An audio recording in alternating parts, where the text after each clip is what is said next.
vlog ni Miss Maharlika, mga kababayan, well,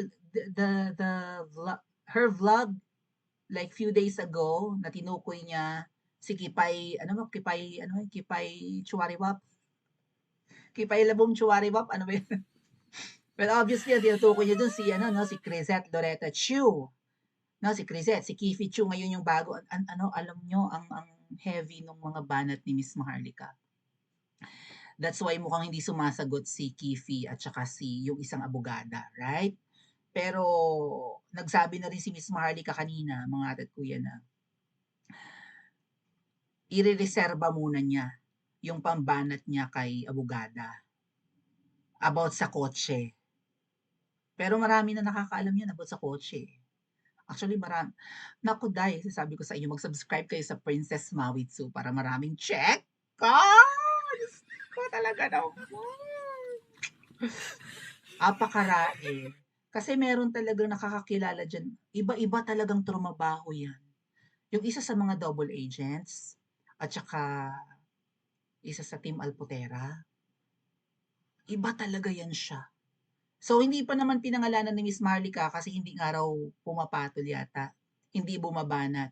Pero the moment na pero ang style kasi ng mga Team Alputera or itong mga peking Duterte supporters, gagamit sila ng ibang tao na babanat for them. So, abang-abangan nyo, ngangak-ngak na naman si Monya Dibib, di ba? Kasi mahilig yun sumali eh. Hindi naman siya tinutukoy eh. Siya itong aray ng aray. Siya itong putak ng putak, ngak-ngak ng ngak-ngak sa usapin ng double agent, hindi naman siya ang tinutukoy, eh, siya yung unang pumutak. Di ba sabi nga, kung sino unang pumutak siyang ng itlog. Oh, abangan nyo, puputak na naman yan si Monya Dibib, no? Ngangakak na naman yung laban kay Miss Maharlika. So, malamang siya yung aso ng mga aso or something.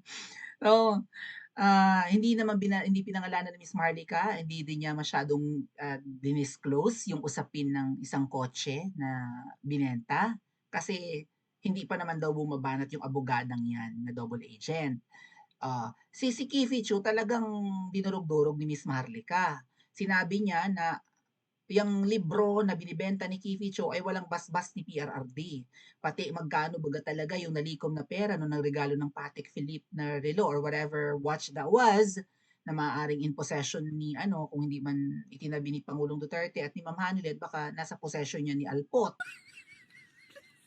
Yung may video na kung todo alaga kay PRRD na parang girlfriend talaga siya, not just a bodyguard or whatever, protocol officer. 'Di ba? So ito kasi yung Team Alpotera kung todo tanggol doon kay Alpot na sinabi ni Miss Marlica na pinakita sa kanya yung mga malalaswang larawan ni PRRD. Given naman niya na ipagtatanggol talaga ng Team Alpotera si Alpot kasi kaibigan nila yun eh. Dikit sila doon at dahil dikit sila doon nakakalapit sila kay PRRD nung hindi pa nakakulong. 'Di ba? So napapakinabangan talaga nila si Alpot, itong hitad na sumasalisi sa pagsasama ni Pangulong Duterte at saka ni Ma'am Hanilet. May anak sila, nagsasama sila. 20 years mahigit na nagsasama. Tapos sumasalisi itong hitad, itong Makate, malandi. Sa tingin ko naman na hindi niya mahal si PRRD. 'Di ba? Kahit pa may mga video na kung todo suklay sa buhok ni PRRD, I don't think na mahal niya 'yan, 'di ba? Dahil kung mahal mo 'yan, hindi mo ipapakita ang malalaswang larawan at pagtatawanan niyo. So, 4 na tao ang pinagpakitaan ng picture. 4 pa lang nakilala ni Miss Maharlika, may ibang tao pa yung pinagpapakitaan. Even yung mga aso niya sa dahig, for sure pinapakita niya doon sa mga vloggers na mukhang makakaliwa and mga masasamang ugali sa dahig. For sure pinakita ni Alpot 'yan. Kasi nga si Alpot pinangangalandakan niya na dikit siya, na siya yung girlfriend. Actually, dun medyo parang double-edged sword yung pag-post ni Baste ng pictures ng mga babae ni PRRD. Kasi kasama dun yung picture ni Alpot, eh, hanapin nyo na lang yung post ni Baste kung di nyo pa kilala si Alpot.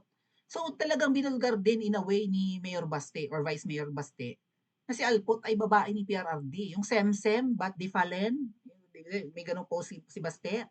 Oh, dapat i-deny yun ni Alpot. Hindi ako girlfriend. Ako ay ano lang, protocol officer or whatever, bodyguard or whatever, yaya.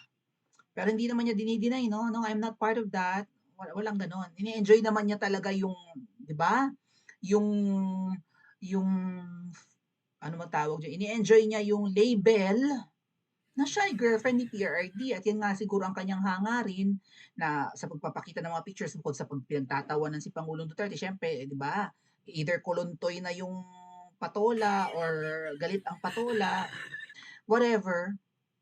Pero nakukunan niya ng picture, ibig sabihin, siya talaga yung latest girl ni PRRD. Ba't niya naman makukunan ng picture kung hindi sila magkasama sa isang kwarto, hindi sila tabing natutulog, di ba? Or hindi siya pinagkakatiwalaan ng gusto ng dating Pangulong Duterte. So, itong mga pinagagawa nga, no, fundraising, benta ng mga libro, damit, at may merch din, may t-shirt din ng Salamat PRRD. In fact, meron ako niyan. May mga pinamigay sa aming t-shirts sa EDSA ng Salamat PRRD. So, may mga ano nga, may mga mahilig magbenta, 'di ba? Na gamit ang mga Duterte. At hindi talaga rin magandang tingnan, mga kababayan. And then si Miss MJ, pinangalanan ni Miss Marlica na may pag-GoFundMe. Meron ng Gava Gives din, 'di ba? So, kapag kaganyan kasi na nagre-raise kayo ng pera, dapat properly liquidated yan. Okay? Kasi ang sabi ni Miss Marlica, ang gusto daw ni Kifi Chu ay pasalamatan na lang lahat, wag nang ilista yung mga pangalan. O yung iba nga dyan, kung mag-demand sa mga sa rally sa EDSA, di ba, liquidate, tapos sila hindi naman nagli-liquidate. Hindi na nanalamin, no, yung mga naninira sa EDSA, tama? So nalulungkot ako, mga kababayan, because Ate MJ was part of isa sa mga vloggers, kung hindi man siya vloggers, kung hindi man siya vlogger, ay vlogger, nagsusulat, 'di ba? Or Duterte supporter na sumama sa amin in EDSA. I feel bad na name drop siya ni Miss Marlica because I appreciate Ate MJ. I appreciate those people, mapa-vlogger, mapadikit sa mga Duterte, lalong-lalo na yung mga kilalang personalidad, mga politiko, just like Attorney Glenn Chong, sino pa ba? Si Attorney Jimmy Bondoc pumunta sa amin dyan, 'di ba, sa EDSA. Nalulungkot ako na ngayon ay kasama siya at napapangalanan siya sa vlog ni Miss Maharlika. Kasi nga, ganun, no? May mga fundraising na nangyayari at gagamitin pa raw yung bank account ni Miss Maharlika for fundraising. O, di ba? Mahilig talaga sila sa fundraising. Sa usapin ng pera, mga kababayan, kahit mabuting tao ka, eh, hindi natin mapiplease ang lahat. Okay? Kahit mabuti ang intention mo, gagamitin daw yata yung GoFundMe, yung account, yung bank account ni Miss Marlica for GoFundMe para makapaglikom ng pera, gagastusin sa mga kaso. Kaso-kaso kasi kinakasuhan daw ng administrasyong bangag ang mga Duterte supporters. Tapos tumulong nga si Miss Cathy Binag sa amount na 150K, hindi 200K. Eh, hindi naman nila tinuloy. Takot din naman magsampa ng kaso. Because they have a lot of, 'di ba? They have ano tawag yun, marami daw on their plates na. Marami na silang pinagkakaabalahan, hindi na nila kaya magsampa pa ng kaso laban sa Diyos ko, dapat tinuloy niyo 'yun. Kasi 'di ba si Barbers kinasuhan. Tumiklop naman yung iba eh. May tumiklop. Nung kinaya ng mga ibang I think ilan sa mga noisy 37 na na sa 37 vloggers na yan na Duterte supporters, nanginig rin naman ang ibang mga mambabatas na kaya palang magsampa ng kaso ng ibang mga pinatawag nila sa TRICOM.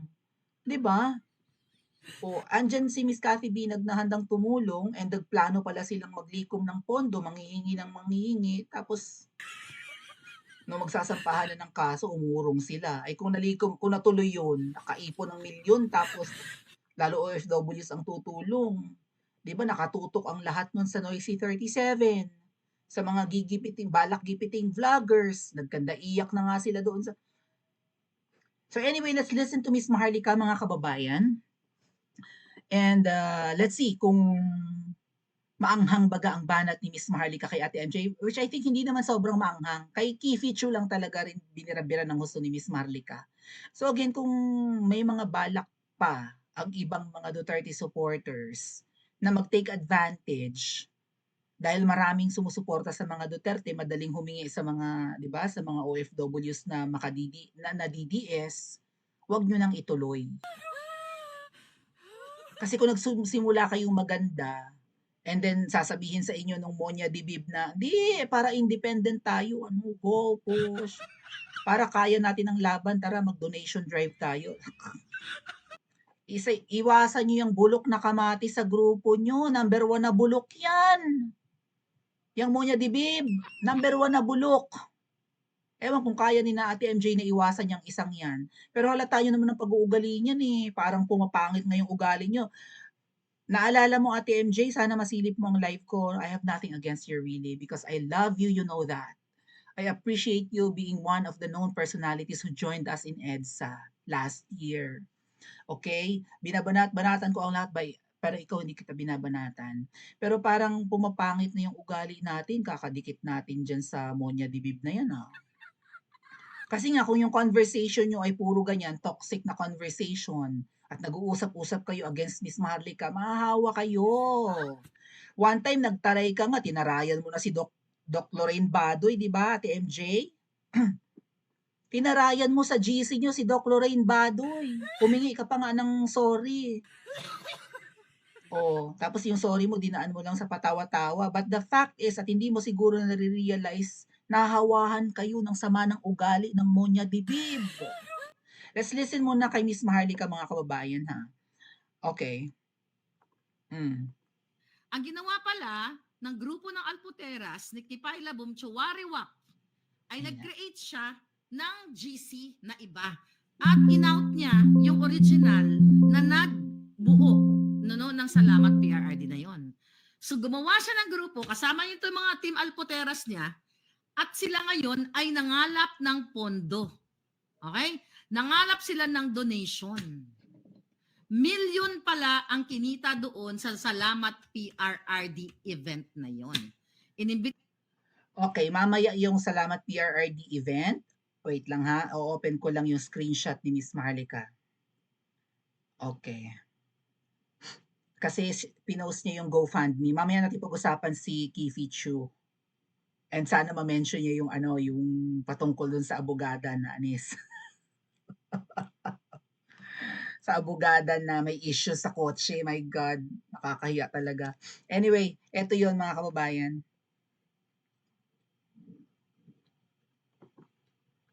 Pinost ni Miss Maharlika.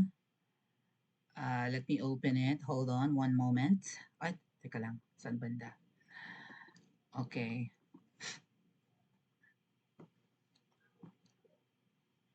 Kasi hindi sumasagot. Si Ate MJ, mga kababayan, to be fair, sumagot kay Miss Maharlika or nagpahaging.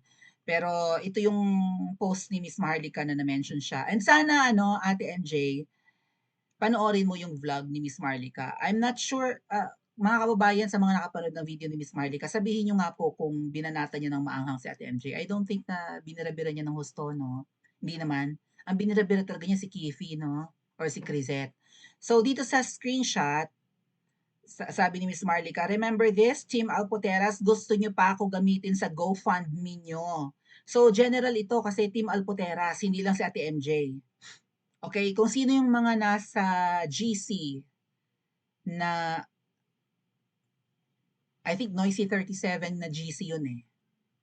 Nandun din si Miss Maharlika. Lahat ng ginipit ng Tricom, yung 40 na vloggers, including I, tingnan nyo Ate MJ,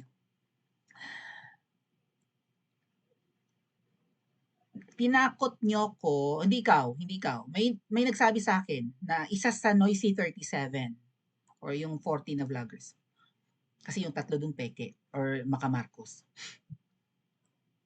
Pinagsabihan ako ng isa sa Noisy 37 na dapat akong makipagbati kay Monya Dibib.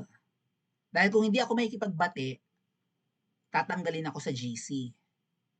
So, Sabi ko, "Okey naman, puwede naman tayo magsama-sama na" 'di ba kasi nga dapat united yung ano, yung 40 na vloggers against sa Tricom or sa mga buhaya sa lower house. Sabi ko, "Okey lang naman na hindi kami mag-away kung ganyan." Pumayag ako. And then, pinauuwi ako. Eh, nasa Singapore ako no'n nagse-celebrate ng birthday ko, mga kababayan.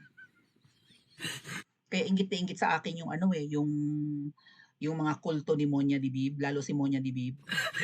Ikaw ba naman na mag-celebrate ng birthday sa taas ng, what's that building again, Ate Ruthie, Ate Jasmine? Charot.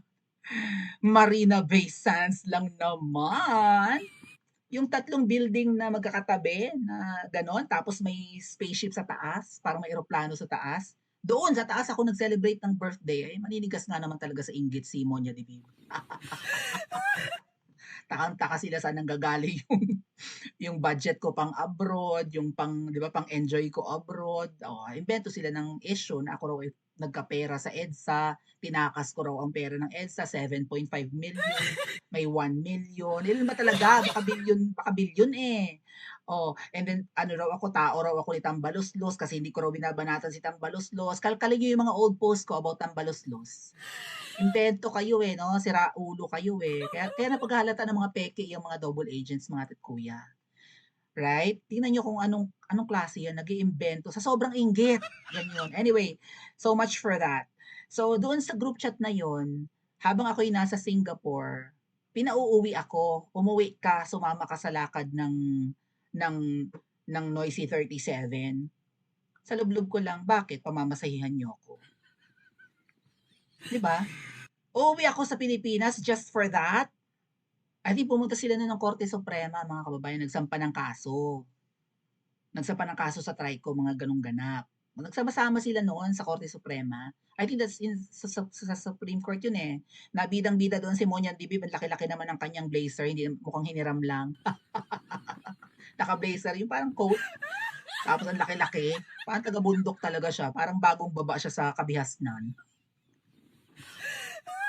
Tapos kulaitin niya ako, mukha raw akong dugyot. Ining, ikaw ang hindi ka lang dugyot, baduy ka pa. Ang baduy mong pumorma. Mukha kang NPA sa totoo lang na bagong salta sa kabihasnan. Mukhang sa kabundukan ka lumaki. Baka sa kabundukan ng Bulacan kaya ang ugali mo ay talagang wala talaga. Hindi refined, hindi my God, nakatapos ba talaga yan ng abogasya? Ang ugali niya hindi cultured, hindi refined, just like I. Anyway, pinauuwi ako. Ba't ako uuwi? Nag-e-enjoy ako sa Singapore. Okay? Pina-pamper, bini-baby, ini-spoil ako ng aking mga ate sa Singapore. Ba't ako uuwi? Sabi ng ate ko, "Huwag kang uuwi." "Ba't ka uuwi? Ano 'yan, sagot ba nila pamasahe mo?" Sabing gano'n. Eh, kapag bumili ka pa naman, mga kababayan, say a day before the event, kung ako ay umuwi, 'di ba, mahal ng ticket. Yung biglaang bili. O kaya nga kapag kapag nagbo-book po ako ng aking trip abroad, mga kababayan, like ano 'yan, 3 months before that trip, para mura, para piso fare. Abang lang ng abang ng piso fare. O ito namang aking ate Marinel, sumakay ka ng ano, piso fare, sumakay ka ng Emirates. Yes.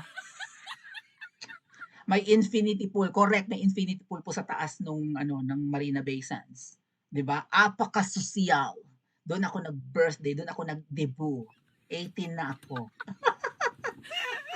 Kaya mo 'yun, Jollibee? Manigas ka sa inggit, sa kabundukan ka na lang ng Bulacan mag-birthday. Anyway, napapahaba tayo.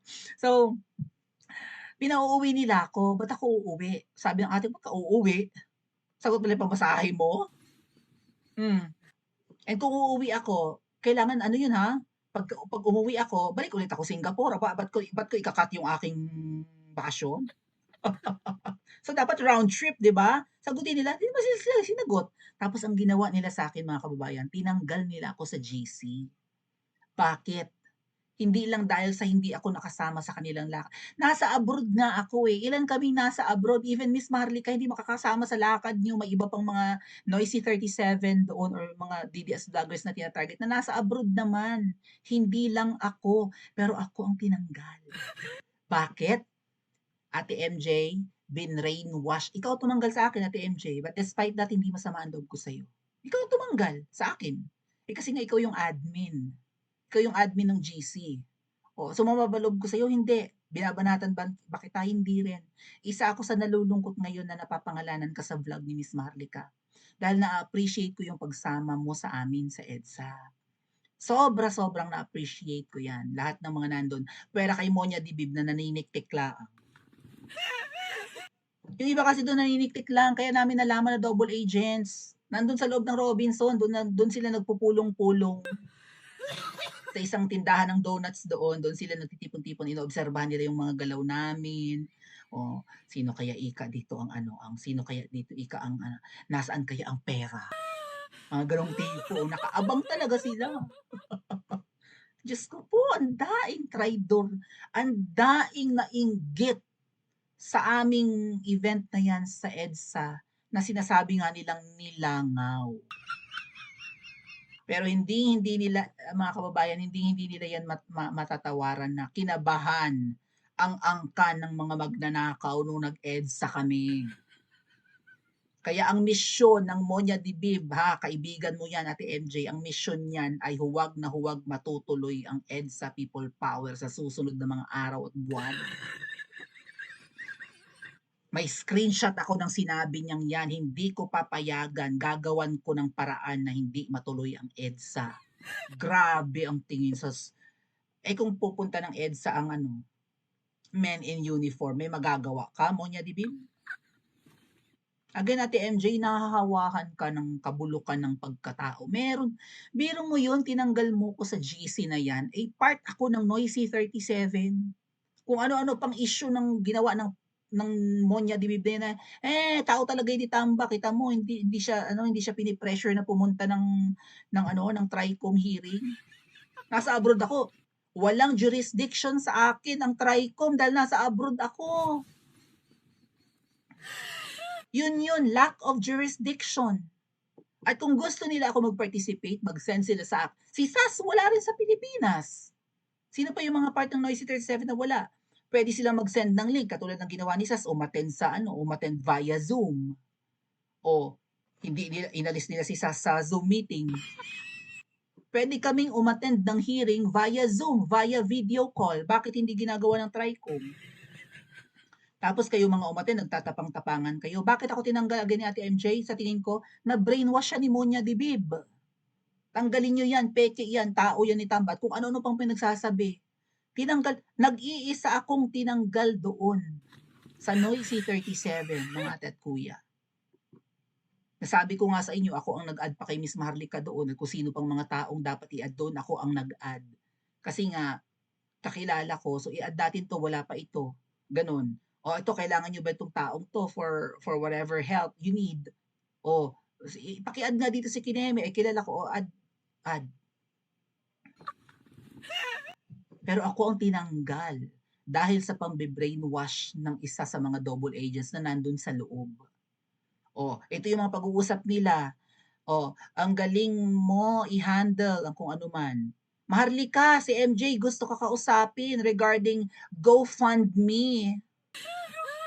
At yun nga po ang pinag-usapan, gamitin daw yung bank account ni Miss Maharlika para makapag-raise ng pondo, para makapaglikom sila ng pera para sa mga kaso-kaso. Tapos nung magkakasuhan na, hindi naman nagsampa ng kaso, umurong naman ang mga tinggil. So, ano ba yan? Totoo ba talaga sa laban? Tsaka laging bawat galaw, kailangan hindi galing sa sarili nilang pera. Kailangan funded by DDS. At yun nga po yung unfortunate mga kababayan. Karamihan sa kanila sa mga double agents at Team Alpotera, ayaw matawag na DDS. Pero sa DDS humihingi ng tulong at manunulisit. Ano ang tawag niyo sa ganyan? Pa-comment po sa comment section at mag-like and subscribe din po kayo.